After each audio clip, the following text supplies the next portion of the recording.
তুমি অনেক নরম মনের মানুষ, তাই না? আমার মন নরম বলতে পারিস। অবশ্য রাগটাগ তেমন একটা নাই, বুঝছিস। যেহেতু তোমার মন অনেক নরম, তাহলে এক কাজ করি, বাবাকে যেয়ে বলি আমি তোমাকে বিয়ে করবো। এটা থাবড়া দিয়ে সবটা দাঁত ফেলে দিব, ফাজিল কোথাকার। তুই আমাকে চিনিস? আমার রাগ সম্পর্কে তোর কোনো ধারণা আছে? এখন কত প্রচন্ড মেজাজ খারাপ করতে পারি আমি। আমি তো ঠিক করছি আমার বউরে পুরো মায়ের উপর রাখবো। আমার কোনো সমস্যা নেই, কিন্তু আমি তোমাকেই বিয়ে করবো। এই খবরটা ফালতু কথা বলবি না। বাবা মা যেই ছেলেকে পছন্দ করছে তাকে বিয়ে করে সুখী হও। তোমাকে হয়তো সরাসরি কখনো বলিনি, তুমি কি বুঝো না? আমার মাথায় সমস্যা আছে, আমি ভালোবাসা বুঝি না। কেন বুঝো না? তোমাকে এক নজর দেখার জন্য আমি ক্যাম্পাস থেকে তোমার বাসায় যে বসে থাকি। মাই গড, তুই তার মানে আমার জন্য বাসে গিয়ে বসে থাকিস? তাই তো বলি, খালা খিদে পেয়েছে, খেতে দাও। তুই তো ডেঞ্জারাস মেয়ে। ডেঞ্জারাস মেয়েটা তোমাকে ডেঞ্জারাস লেভেলের ভালোবাসে। এই পিচ্চি, এই আমাকে পিচ্ছি পিচ্ছি বলবে না, খবরদার। এই পিচ্ছি মেয়েটাই প্রতিদিন তোমার রুম, বিছানা সবকিছু গুছাই দিয়ে আসে। কেন বুঝাস? বলছি আমি। তুই আমার বাসায় যাবি না, ফাজিল মেয়ে। রবেন, তাড়াতাড়ি নিয়ে যাম। খালা, আরে কি রে মা, ভেবেছিলাম আর কোনোদিন তোমাদের বাসায় আসবো না। এ বাসায় আসবি না মানে কি? সোহেল ভাই মানা করেছে। ওই পাগলের কথা রাগ করতে হয়? বাবা মার একমাত্র ছেলে তো, রাদুর একদম মাথায় চড়ে গেছে। তাই তো দেখছি, নাহলে কেউ এইভাবে মুখের ওপর বলে এ বাসায় কোনোদিন আসবি না। এ বাসায় আসবি না মানে ওর এই বাড়িতে যতটুকু অধিকার, তোরও ঠিক ততটুকুই অধিকার। জানি, বললো আমাদের সবাইকে কালকে যেতে তোদের বাড়ি, তোকে নাকি কালকে দেখতে আসবে। কিন্তু আমি ওই ছেলেকে বিয়ে করছি না। বিয়ে করবি না কেন? ছেলেকে দেখতে খারাপ? সুন্দর, কিন্তু তুই কি অন্য কাউকে পছন্দ করিস? আচ্ছা, ছেলে কি করে সেটা আমি তোর বাবার মার সাথে একটু কথা বলি। মানে ছেলে আমাকে পাত্তা দিচ্ছে না খালা। তোর মতো এত সুন্দর মেয়েকে পাত্তা দিচ্ছে না? পারে খালা, দাদারা সব পারে, আমিও দেখি কি করে। তো তোর হাতে বেশি সময় আছে বলে মনে হয় না। তোমরা আছো কি করতে? তুমি বাবাকে বোঝাবে। বাবা কারোর কথা শোনে? সোহেল ভাই কোথায়?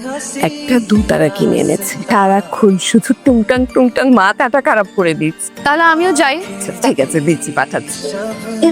তোমার ফোন কোথায়? সে ফোনটা দাও। যা ভাবছিলাম, তুমি আমাকে ব্লক করে দিছো। রবিন ভাই একটু বাইরে যাও তো, প্রাইভেট কথা আছে। আমার কোন কথা তোমার পছন্দ হয় না? তোমাকে ভালোবাসি সেটা। মানে বুঝতে পারছি না তুই এসব পাগলামি কেন শুরু করছিস হঠাৎ করে? পাগলামি সেই ছোটবেলা থেকে, তুমি বুঝো নাই, সেটা তোমার ব্যর্থতা। আমি কিচ্ছু বুঝি নাই, এখন বোঝাতে চাচ্ছিস কেন? কালকে যে আমাকে ছেলেপক্ষ দেখতে আসবে তুমি জানো না? জানি, মা বলেছে। আর ছেলে দেখতে নাকি অনেক সুন্দর। পৃথিবীর যত সুন্দর ছেলে আমার কাছে নিয়ে আসুক, বিয়ে করবো না। আমার তোমাকেই লাগবে। আর শুনো, তোমার ফোন দিয়ে আমাকে আনব্লক করে রাখছি। যদি ব্লক দিছো তাহলে কিন্তু তোমার খবর আছে। রবিন ভাই আসো। এই তোমরা খাইছো? আসো একসাথে খাবো, আমার খিদা লাগছে। তুই এখান থেকে কোথায় যাবি রে? হলে সব। সোহেল ভাই, আমাকে একটু হলে নামিয়ে দিয়ে আসতে পারবা? না, পারবো না। খালা দেখলাম, তোমার ছেলে ব্যবহার দেখলাম। তোর আবার এত কি? খাওয়াটা শেষ করে ওকে হলে পৌঁছে আমি বলেছি, ব্যাস। তোমার সাথে আমার ইম্পর্টেন্ট মিটিং আছে, গাড়ি থামাও। কি হয়েছে? ভালো করে আমার মুখের দিকে তাকাও তো। তাকালাম। এবার বলো আমি দেখতে কেমন? সে ফলের মতো সুন্দর। শেফালি, জানি না, পাগলা পাগলা উত্তর না দিয়ে সরাসরি বলো। বাবা বললাম তো তুই দেখতে সুন্দর। তাহলে আমাকে ভালোবাসতে কি সমস্যা? আমি তো তোকে ভালোবাসি, কিন্তু বিয়ে করবো না। কেন? তুই আমার কাজিন। কাজিন বিয়ে করা কি নিষিদ্ধ? বাংলাদেশে কেউ কাজিন বিয়ে করছে না। এত মানুষ থাকতে তুই আমার পিছনে কেন পড়লি? এত ছেলের থেকে তুমি কম কিসে? যেমন আমার চেহারা ভালো না। চেহারা স্রোত ভালো হতে হবে না। আমি কোনো কিছু করি না, বেকার। খালা খালুর যথেষ্ট আছে, আর দরকার পড়লে আমি চাকরি করবো। তাহলেও করবো না। তার মানে তুমি অন্য কাউকে ভালোবাসো? না, তাহলে আমি তো ঠিক করেছি আমি বৈরাগী হব, গ্রামে গ্রামে চলে যাবো, গান গাবো। ঠিক আছে, আমার তাতেও কোনো অসুবিধা নেই। শোন, বিয়ে মানে কি জানিস? মানে আমার জন্য পিছুটা। আমি তোমাকে বিয়ে না করলে তুমি কষ্ট পাবে না? কিন্তু কষ্ট পাওয়ার কি আছে? শোন প্লিজ, আমি না তোকে হাত জোর করছি, তুই সব পাগলামি বন্ধ কর। এই ছেলেকে পছন্দ করেছে, তাকে তুই বিয়ে কর। মেয়েরা সুগার ড্যাডি নিয়ে পর্যন্ত দুবাই যাচ্ছে। ফালতু কথা বলবা না। আমি তোমাকে ছাড়া বাঁচবো না। আমাকে ছাড়। আরে ছাড় আমাকে। মা বলেছে তোকে নামিয়ে দিয়ে আসতে। আমি একাই চলে যেতে পারবো। মাশাআল্লাহ, আপনার মেয়ে তো ছবির চেয়ে বেশি সুন্দর। ভাই সাহেব, আর শুধু আপনার মেয়েকে দেখতে আসেনি, তো আংটিও পরাতে আসছি। এতে করে আপনার কোনো আপত্তি নেই তো? ঠিক আছে, পড়ান, অসুবিধা নেই। আচ্ছা দাও। করে দে। আলহামদুলিল্লাহ। আলহামদুলিল্লাহ। জানেন আমার ছেলে দুবাই থাকে, একটা কাজ করলে কেমন হয়? সামনের সপ্তাহে শুক্রবার বিয়েটা দিলে কেমন হয়? এই শুক্রবার তো মাত্র কয়েকদিন, এত বিরাট আয়োজন কি সম্ভব? অত বড় পরিসরে করবো না। ভাইজান ভাইজান, আপনি কোনো আপত্তি করেন না? ঠিক আছে। শুভ কাজে দেরি করে লাভ কি, রাজি হয়ে যাও। আচ্ছা ঠিক আছে, শুক্রবারই হবে। আলহামদুলিল্লাহ।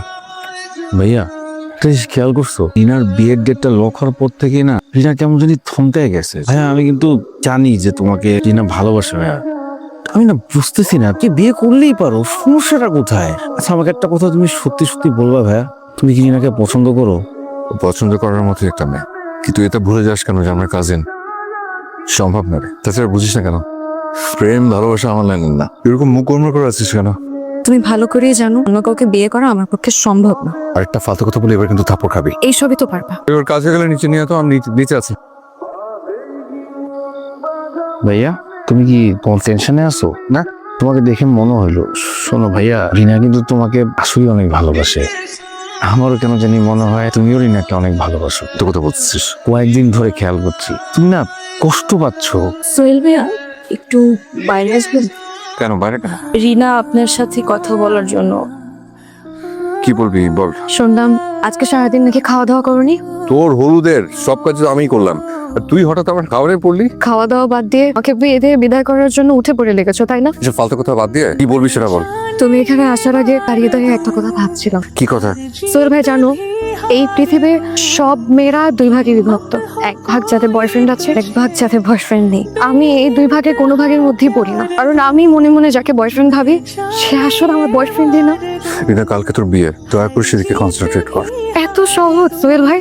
আমি তো ছোটবেলা থেকে তোমাকেই দেখেছি, তোমাকেই ভেবেছি, তাই কথা আমি আরেকজনকে কিভাবে দেখি বলো? প্রত্যেকটা মেয়েই মনে মনে তার স্বপ্নের রাজপুত্রকে কল্পনা করে। আমিও মনে মনে আমার রাজপুত্রকে কল্পনা করতাম, আর আমার সেই রাজপুত্র ছিল তুমি। অথচ তুমি তো কোনোভাবেই আমাকে আপন করে নিচ্ছ না। এটা যে একটা মেয়ের জন্য কতটা কষ্টের, এটা তুমি বুঝবে না। আমার পাশে দরকার নেই। তুমি সবাইকে ভয় পাচ্ছ তাই তো? তুমি শুধু একবার আমাকে বলো। তুই না খুব ভালো করে জানিস এটা সম্ভব না। সত্যি করে বলো তো সোহেল ভাই, কালকে যখন আরেকজন চিরদিনের জন্য নিয়ে যাবে, তোমার কি একটু খারাপ লাগবে না? আজকে তোমার রিনা শেষ দিন, কালকে থেকে তুমি যে রিনাকে দেখবে সে মৃত্যু রিনা। এটা পাগলামি করিস না। তুই বিয়ে করবি, দেখবি সব ভুলে যাবি। তুমি যাও, যে ঘুমিয়ে পড়ো। আর তুই কিছুক্ষণ কান্না করবো। পাগলামি করতে বারণ করেছিস না? তুই ঘরে যাবি। রিনা আমি তোকে যেতে বলেছি। তুমি এত রাতে বাইরে কি করতেছো? যা ভিতরে যা। ভাইয়া তুমি কাঁদতেছো? রাত হয়ে গেছে না, একটু লাল হয়ে গেছে। একটু আগে হুট করে একটা সিদ্ধান্ত নিয়েছি বুঝছিস। তুমি তো হুট করেই সিদ্ধান্ত নিতে থাকো। কি সিদ্ধান্ত নিলা বলো? আমি সিদ্ধান্ত নিয়েছি একটু পরে আমি হুট করে এখান থেকে চলে যাবো। কেন? বিয়ার সামনে থাকতে আমার খুব কষ্ট হচ্ছে। ওর ওই মলিন মুখ আমি আর নিতে পারছি না। কালকে যে ঘটনাগুলো ঘটবে ওগুলো আমার জন্য সহ্য করাটা একটু কষ্ট করে হয়ে যাবে। আমি আসলে আগে বুঝতে পারিনি রিনাকে আসলে আমিও ভালোবাসি। আর শোন, আমি চলে এলো সবকিছু দেখে রাখবি। যাবা কোথায়? বাসায়? প্রথমে বাসে যাবো, তারপরে কই যাবা? আগে এখান থেকে বের হই, তারপর সিদ্ধান্ত নেবো। একা একা কোথায় যাবা? ভালো থাকিস। ভাইয়া ফোনটা তো রেখে চলে যাচ্ছি না। ভুল করে ইচ্ছে করে রেখে যাচ্ছি। আমি বনবাসে কারোর সাথে যোগাযোগ করবো না।